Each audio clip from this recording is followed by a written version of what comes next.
샬롬. 4월 10일 목요일 아침입니다. 오늘도 주님의 은총이 우리 이글스필드 교회 성도, 각 가정, 그리고 주변 이웃들에게 넘치게 임하기를 소망합니다.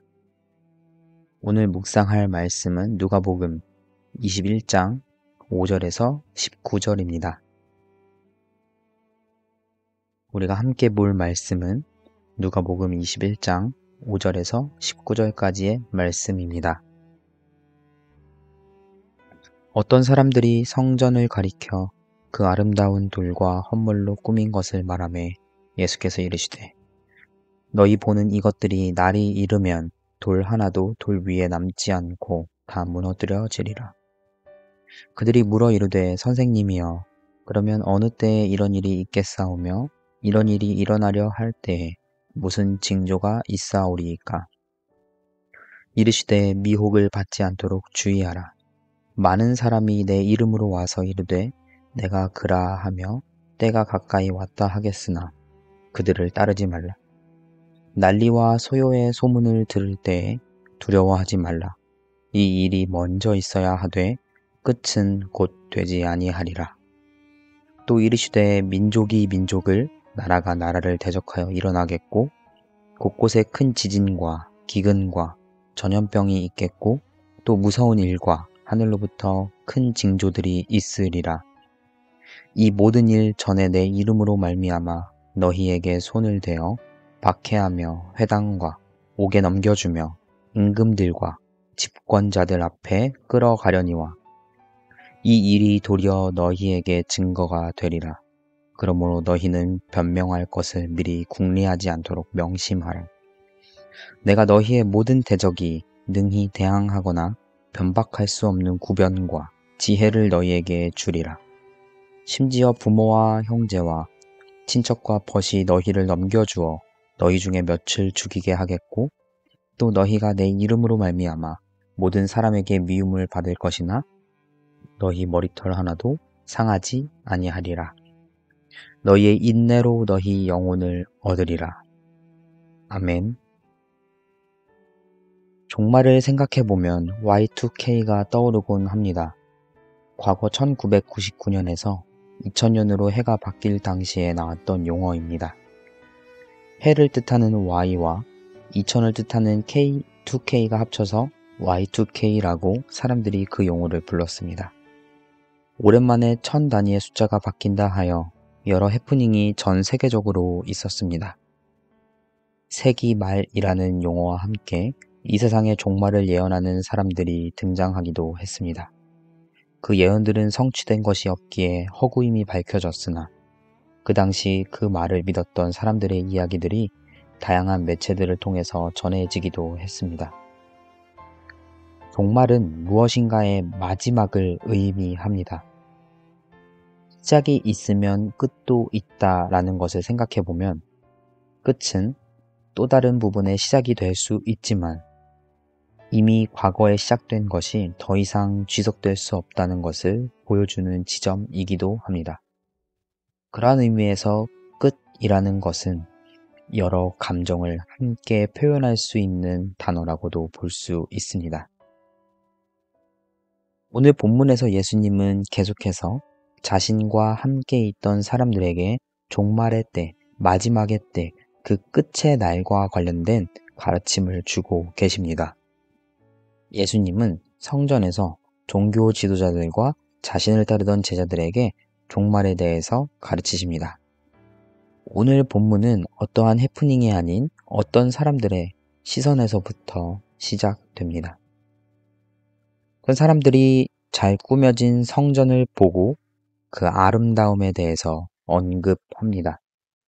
예수님은 그 속에서 성전의 아름다움에 대해서 감탄하고 그러한 의견에 동조하기보다 실제적인 종말에 대한 가르침을 말씀하십니다. 화려할지라도 성전은 무너집니다. 실제로 예수님의 이 말씀은 주후 70년 역사 속에서 이루어졌습니다. 로마 군대에 의해 예루살렘 성전이 파괴되었습니다. 예수님의 이러한 멸망에 대한 예언을 듣고 놀란 사람들이 예수님에게 도리어 묻습니다. 과연 이러한 일들이 언제 일어날까요? 그리고 그러한 일이 일어날 때에 어떠한 징조가 있을까요? 이에 예수님께서 답하십니다. 여러 사람들이 그리스도라 자청하고 메시아라 자청하면서 때가 가까이 왔다라고 이야기할 것이다. 그러니 그들에게 미혹되지 말라. 그때에는 전쟁과 소요, 기진과 기근, 전염병 등의 재난들이 일어날 것이다.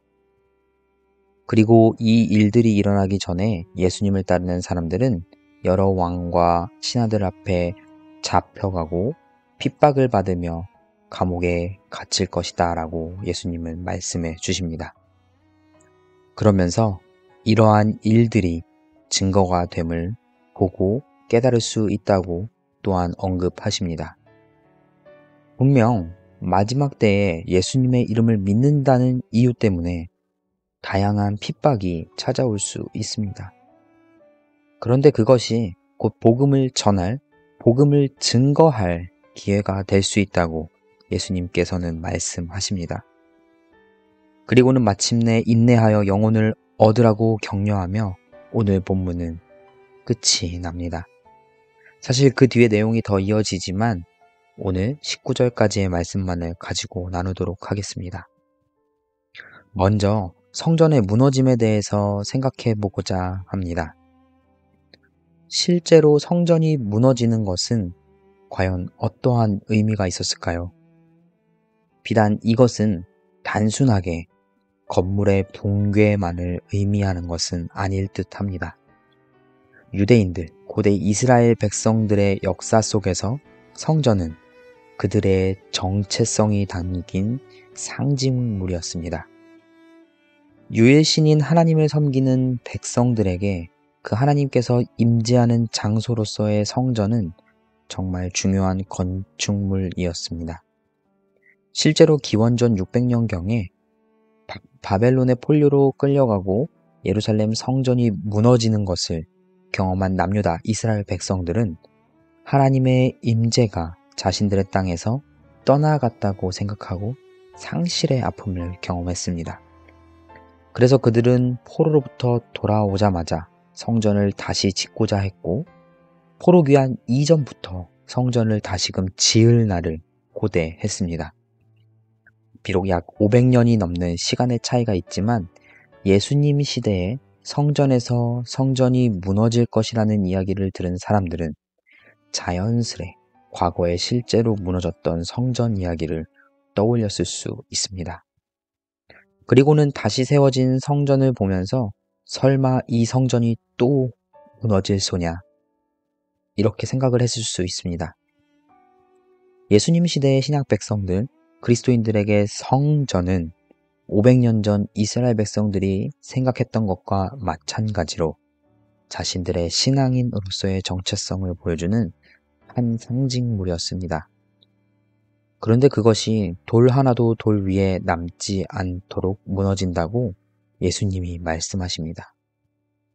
이 성전의 무너짐을 통해서 예수님은 한 가지 가르침을 주십니다. 중요한 것은 눈에 보이는 멋들어짐이 아니라 그 안에 들어있는 정수, 본질입니다.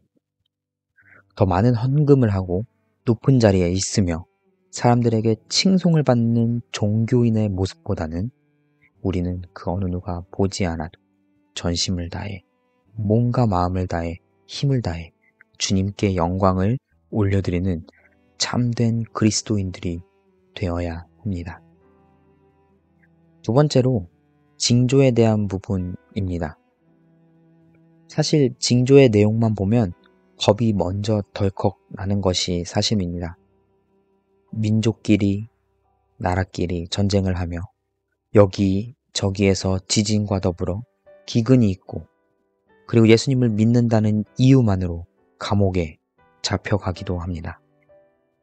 이러한 자연재해나 다양한 어려움은 때로는 트라우마를 가져오게 만듭니다. 과거 우리나라에서도 6.25 전쟁을 겪은 어른들은 전쟁에 대한 트라우마가 삶 속 깊은 곳에 자리 잡고 있습니다.